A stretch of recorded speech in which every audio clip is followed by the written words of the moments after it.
Hello everybody and welcome to this presentation. I'm Professor Avishai Wool, Algosec CTO and co-founder, and today we're going to talk about Check Point and Algosec achieving intent-based network security across your hybrid network. So this is the agenda that I have planned for today's presentation. First, a few words about Algosec the company. Then we'll talk about a motivating example of lateral movement, and to protect against it we need to reduce the attack surface using network segmentation. Then we need to think about managing microsegmented networks, and eventually I'm going to show you some use cases in demos. So a few words about Algosec. We were founded in 2004. We already have upwards of 1,800 enterprise customers around the world. We're very passionate about customer satisfaction, and here are some of the logos of our happy customers. The way Algosec interacts with the security estate of a typical organization is that we integrate with lots of different systems. Primarily, we integrate with network security devices such as Check Point and its main competitors on the top left of this diagram, but also we integrate with software-defined networks and cloud provider platforms on the top right, and many other systems, including vulnerability scanners, orchestration systems, ITSM systems, ticketing systems, and we even have chat ops, so you can download our AlgoBot chatbot and integrate it with Slack, Microsoft Teams, etc. Okay, let's go to the motivating example, which is lateral movement. And the real example of lateral movement these days is ransomware. Ransomware is very popular over the last few years. It's really an industry, and it's a major threat to big organizations and small ones as well. So let's think about how ransomware works. So the first step in a ransomware attack is that the exploit is delivered somehow to the first victim computer. Now, once it's on a victim computer in the network estate, now the malware starts a cycle where it encrypts the file system. It also encrypts any network file systems that it has access to. And then it starts to move laterally. It explores the network looking for additional computers that it can connect to. And then it would deliver the exploits to the next victim, again over the network.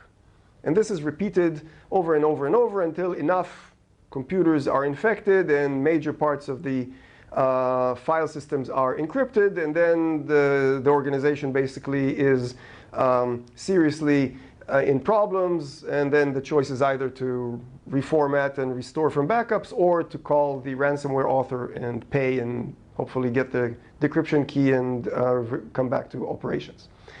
Okay, so the way, if we look at it from a networking perspective, we see that there are multiple stepping stones in the ransomware attack, right? Step 0 is exploiting the first victim computer. But once that happens, the malware starts to move laterally from network to network, from one computer to the next inside the organizations. These would be steps 1, 2, 3, etc., infecting more and more computers inside the network, and eventually the ransomware author hopes that you pay up. The point that I'm trying to make here is that step 0 is different from steps 1, 2, and 3. Step 0 is an infection of the first victim. It can happen in many different ways. We don't always have very good control over that, and protecting that requires all kinds of specialized controls.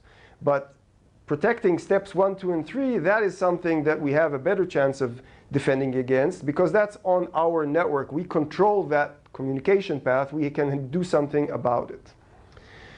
And the point is, we want to reduce the attack surface. We want to make it difficult for the ransomware to reach everywhere. We want to minimize the blast radius of this attack. And to do that at an abstract level, we should define network segments. And these network segments should control east-west traffic. Traffic inside our organization should not be allowed to go freely from anywhere to anywhere. We want to introduce traffic filters between these segments. And we want to deploy restrictive policies on these filters to make sure that only legitimate traffic goes from segment to segment to segment. And hopefully these restrictive policies will limit or prohibit the propagation of malware inside our organization. So if one segment gets infected, the infection is contained in that segment and doesn't move to steps 2, 3, and 4. So this is the general picture we should have in mind. We have our different parts of the network, and instead of having them just be connected by blue lines as I had before, now I have filtering devices, the blue filtering devices in between that see the traffic on the red arrows and have an opportunity through policy to block that traffic from going to the next stepping stone. So this is what we want. Okay, so it's really easy on the PowerPoint, right? Let's think about what this means in real life. Okay, suppose this is not new. People have wanted to do this for a long time. It wasn't very easy. Okay, why is that? Why was it not so easy? Well, for many years using traditional data center technology, the IT departments and network architects had typical excuses why this was hard. And this was really hard because it requires reassigning IP addresses and making routing changes and defining VLANs and maybe, God forbid, actually deploying new cables from place to place. So it was really hard work. But we've moved on, and now in this millennium, we have software-defined data centers. And software-defined data centers have capabilities both in the networking and in the filtering departments that allow some of this to happen in a software-defined way in the fabric. The filtering, some of the filtering can take place inside the fabric, and all the networking is happening inside the fabric. So these old excuses are gone. We don't have to reassign IP addresses and define VLANs and so on. We can do all that through our SDN infrastructure, and it's not so difficult. And you can do this kind of restructuring whether you have an on-premise data center, so you can use SDN technologies from the likes of Cisco or VMware, or you can do it in a cloud estate, in a public cloud estate, in Amazon, in Microsoft Azure. All of these technologies have software-defined networking capabilities and filtering capabilities baked into the fabric, and those could be utilized to define the segments. Okay, it becomes less difficult. So the good news is that there is now technology available to organizations to avoid these old excuses. Okay, but, and this is something that we need to remember, technology is just the first step. The fact that you can do it doesn't make it easy. You still need to configure this technology to work with the rest of the environment so that it does what you want, which is to filter properly between different network segments. All right, so now let's think about what are the next challenges. Suppose we say we want to do this, the CEO told us to segment the network. Okay, fine, what do we do? How do we do it? So there's a few questions that we need answered. The first is, where are we going to place these segment boundaries? What is going to be our segmentation structure? And then after we defined where the boundaries are going to be, which segments we're going to use, we need to write these filtering policies on all these blue filtering devices I showed you in the slide before. That filtering policy has to allow all the legitimate business traffic, so all the legitimate traffic that is going through the data center must still be allowed, and everything else needs to be blocked. Okay, so you say, okay, what's the big deal? All you need to do, quote unquote, is you need to know what is the legitimate traffic that is in use in the data center. If you know what's legitimate, you can write policy allowing that legitimate traffic and block everything else, and you're done, right? Okay, so to do that, you have to know stuff. And obviously, we all have perfectly accurate records of every single application and every single application flow in the data center. And we just have to take all this information. It's already in machine-readable format. We just have to plug it into some magic system, and everything will just happen to work, right? Okay. Well, there are organizations like that. I'm not saying none exist. Some exist. But for the rest of us that haven't had a very good record keeping over the years, we need to discover the network traffic, the legitimate network traffic that's flowing through our data center. Because we don't have all these wonderful records. Over the years, developers have deployed applications and they're sending their traffic through the data center merrily, and everything is working, but nobody has an accurate record of what's doing what and what is it for. So we need to discover, we need to detect all the legitimate network flows in the data center.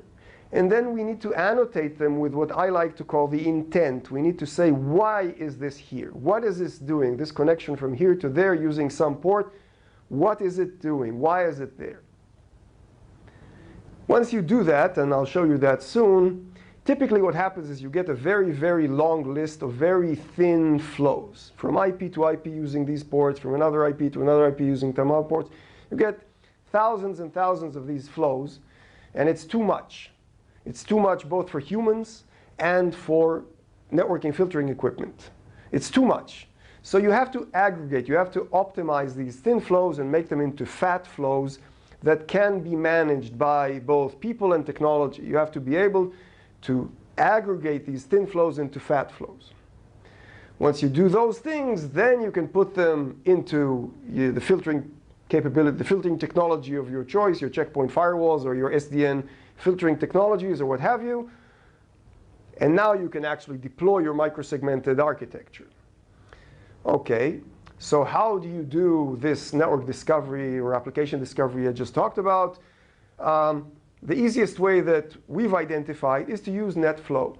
So NetFlow is a technology that's available practically from all networking gear that you have, SDN and non-SDN. Lots of these devices can emit NetFlow. You send that NetFlow into Algosec, use it using the Algosec auto discovery technology, pull it into the Algosec AppViz. I'll show you all of this. And the result is you discover what's there, you identify the intent, and then you can automatically deploy a microsegmented filtering policy. Okay. Now, another thing that you need to remember when you're thinking about your microsegmentation is there's another consideration. Besides just knowing what's connected to what and what does what, you should also have in mind to do some kind of data analysis, to check which parts of your network carry sensitive data. Now, this sensitive data is often regulated. So maybe you have applications that process credit cards. Well, those applications, both the workloads and their data, are regulated by PCI, and they deserve to be segmented in their own microsegment to be separate from the rest of the network. Likewise, there are many privacy laws that are deploying in more and more verticals these days, such as GLBA and GDPR and many others, or with medical data or with financial data. There are all kinds of regulations that tell you that certain types of data are sensitive. Whenever you have sensitive data, you need to segregate it into its own network segment and protect it with filtering policy. So this is another consideration of how you arrange your network to defend sensitive data. As a side note, going back to the point about ransomware, so ransomware doesn't actually steal your data, right? It just encrypts it. It's still on your data center, but it encrypts it. Nonetheless, from the point of view of PCI and maybe other regulations, having a ransomware attack encrypt your data consists of it's treated as an exposure, which means that you have to report it to the relevant authorities. Maybe you have fines to pay. There are regulatory implications to a ransomware attack, even though the attacker doesn't necessarily get a copy of the data that was encrypted. It's still on your premises, but still you suffer the consequences of the regulators getting unhappy with what happened. So ransomware is not just destroying your infrastructure, it also has regulatory implications. Okay, but that's a side note. Let's go back to real life, which is we want to keep servers that have sensitive data on them in a separate segment. It's just another consideration of how you organize your segmentation besides using applications and their traffic flows. Okay, so I promised you some use cases and demos. So let's take a look at the first one, which is discovery. This is the situation in which you are told to deploy a microsegmented data center, and now you just need to find out, quote unquote, what applications are sending traffic through the data center and what they're for, so that you can then later on write the policies on all the filters that you're going to deploy. So how do you do this with Algosec's assistance? So this is a view of the Algosec AppViz system within the Algosec estate. And you can see that there's this thing called auto discovery, which integrates with NetFlow. Okay? So as I said, when you ingest, you can configure your NetFlow emitting devices from, let's say, VMware or routers that you have in your estate. They can send NetFlows to the auto discovery agent. And then you get a list like this, which goes on and on and on. One IP to another IP using some protocols and port, and this is observed traffic and gives you how many packets were sent and so on. So you get a lot of data like this. What Algosec Auto Discovery does with this is it organizes this massive information into related flows that, related in terms of, sharing the same IP addresses and so on. It organizes them automatically into related flows and then groups them into what we call a business application. So this is a little business application showing some communication paths for that business application. And once you have that business application, you can import that into auto discovery, into AppViz. And here you can see what I told you about earlier about aggregating thin flows into fat flows. Now you can see that we don't import just one IP to another IP with a port. We group them into multiple groups, and sometimes we aggregate them into bigger network segments, into CIDR blocks, saying all of these to all of these require some kind of traffic, thereby reducing the number of flows and making them thicker and more easy to understand and more technically able to be deployed on a filtering device. And once you do that, you give it a name, and you have your AppViz view showing you that here's a new application called commercial banking. It has these 5 flows. You have a little sketch of the structure of the application. Then you can also associate labels to it. In this case, it would automatically be recognized as a PCI application because apparently it processes some credit card information. One of its servers belongs to the PCI zone. And you have some additional metadata about this application, who to contact, etc. Okay, so this is discovery. Okay, you discover from NetFlow, you discover the applications, you annotate them with their intent, such as this is commercial banking, and you gain knowledge more and more about what is really happening in your data center, which gives you a good starting point to how you start deploying your filtering policies in your segmented infrastructure. Okay, now let's switch gears and look at a different use case, which is ongoing maintenance. Okay, suppose you've defined your microsegmented data center, you have your filtering technologies in place, whether they are virtualized firewalls or you're using the SDN filtering in the fabric. Either way, you probably have a combination. You have multiple things in there. You also have filtering equipment outside the data center, protecting your wide area network, your remote campuses, etc. So you have a whole estate of filtering technologies, and you need to handle change. Okay, policies change every day.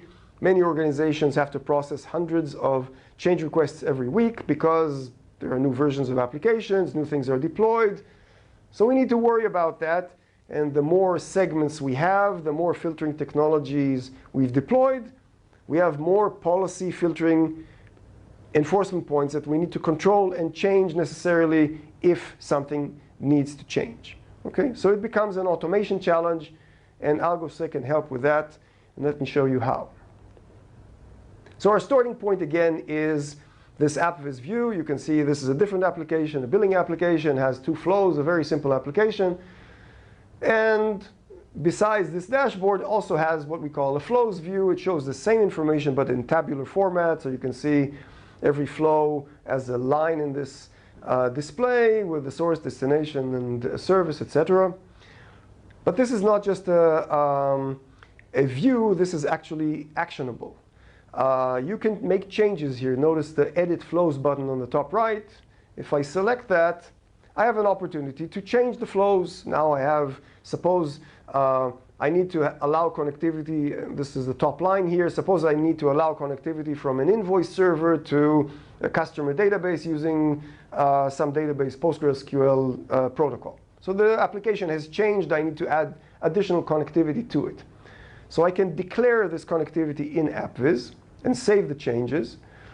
And what this does is it sends a change request to a different part of the system to make this happen. It's not, in AppViz, it's a declaration. This is what I want to have happen. But now I actually need to make it happen. And this would be the job of some other people in the organization. This would be the job of the network operations and firewall operations team. So I file a ticket for them to handle this. And now I see, as an application owner, I see that my application now is in this pending implementation state. You see at the top left that the icon is gray. It shows that the application is undergoing change. We're waiting for the networking teams to deploy our request for additional connectivity. If we switch gears now and wear the hat of a different person, a different persona in the organization, now we're looking at the screen of the people that have to make it happen. So this is the view that the network architect will see. A change request came in. The first thing that the network architect will see is this view inside the Algosec Fireflow system, showing this is what you need to do. Okay, these are the filtering devices that require change. And you can see that there's a few of them here. There's a checkpoint device on the bottom. There's a, in the middle, there's a Cisco ACI controlling the fabric. So these are the devices that Algosec identified as requiring change. Okay. So you might ask, how does Algosec know that these are the devices that require change and not other ones? Well, there's a link in the middle of the screen that says find out why. If I click on find out why, I get this as an answer. What you can see here is a path. This is the path that this new hypothetical traffic will take in the network, starting from the green flag and making its way through the routes defined in the network all the way to the checkered flag at the top left. And how does Algosec do this? Well, we connect to all the devices I mentioned before, the firewalls and the routers and the fabric. And we pull out the routing information. We also pull out the filtering policies deployed on all of them. And then we can simulate both the routing and the filtering and the address translation and find out when this hypothetical traffic will come in at the green flag, where will it go through the network, and we can see the path. We can also see the borders around each device icon indicating whether that device is going to allow this hypothetical traffic based on how it's configured right now or not. A green border means that it's going to be allowed, and red means that it's going to be blocked. So every device that has a red border is going to be blocking the traffic, and needs to be modified. And you can, if you're sharp-eyed, you can see that the checkpoint device there has a little gnat icon on it, which means that that checkpoint is actually changing the address. It does address translation, and traffic going into it looks different from traffic going out of it because, let's say, the source IP address has changed. And Algosec sees this, simulates this, and takes this into account when it decides what to do next. Okay, so this is how Algosec does it. All right, so now let's switch gears to a different person in the organization. Let's assume the network architect says, fine, we need to modify these 3 systems. Let's do it. Then there's somebody else, the information security team, that has to review the changes and make sure that no risks are going to be popping because this additional traffic is being allowed. Maybe it's not according to company policy. So Algosec checks that automatically in advance before the person looks at it. We do what we call a what-if risk check. And when the information security officer looks at this, they see that no risks were found. So they can happily click on the approve button without thinking too much. And in fact, if you go Algosec all the way, you can actually skip the screen, because if there are no risks, then the change request goes straight to implementation and doesn't wait for the person to click on approve. All right, so assume either it was approved automatically or manually. Now we need to deploy. So here are the 3 devices that we need to push policy on. Algosec actually figures out how to deploy. There are many, many different ways of deploying a change, and Algosec tries to reuse as much as possible what's already there. So we see what we call a work order. This is instructions how to implement a requested change on a particular device. Here we're looking at a Cisco ACI SDN equipment. And Algosec recommends to use these existing pieces and modify them in certain ways to define another, what's called EPG. This is a network object. But the other one already exists, so no need to define it. Algosec finds the most economical way to implement the change without defining many, many new things. If there are existing rules that can be utilized, it utilizes them. And then there's a button of implement on devices, and Algosec can use the APIs that the platform provides to push the changes into the devices. So we would use the checkpoint APIs to deploy the rules and objects onto a checkpoint device. In this slide, I show what happens if you don't do that and just pretend that it was implemented properly. Algosec has another step, which is a validation step. We go back to the device and check whether what's really on it matches what was requested. If it doesn't, you get these red X's saying validation failed, because, for instance, on the Rose checkpoint device, we think the policy should be there, but it's not. We read the policy through the checkpoint APIs, and the policy that was requested is not present there, so either it wasn't installed or wasn't deployed or something went wrong. OK, if we go back to the view of the application owner looking at AppViz, this is the person that wanted this change request to go through. When they're looking at this, now they can see all of a sudden that the application is in red status because it's actually not working. Something is blocking it. And you can see that the arrows are red, which gives me an opportunity to show you something else, which is the Algosec integration with vulnerability scanners. Why are these red, and why is that box on the bottom left yellow? Because that new server, the invoice server, actually has vulnerable software on it, and it has this vulnerability with a high CVSS score. So maybe the application owner should go talk to the IT staff to have them upgrade this server and patch it before they go live. So we actually see that this integration brings the information about vulnerabilities to the visibility of the application owners, which is really important. That what most analysts are saying is the right thing to do. This is what Gartner and Forrester are saying, that the risk is really something that should be owned by the application owner, because it's the application's risk and not the network security team's risk. OK, to summarize, what we've seen today is that microsegmentation is really key to tight network security, and that SDN technology enables microsegmentation, but it doesn't mean that all challenges are gone. You still need to define the segmentation, which means to discover, segmentize, and deploy your initial policy. And also you have to worry about ongoing maintenance, controlling changes to east-west traffic and also to north-south traffic in a segmented environment. And Algosec can assist you in many different ways if you're going on this voyage.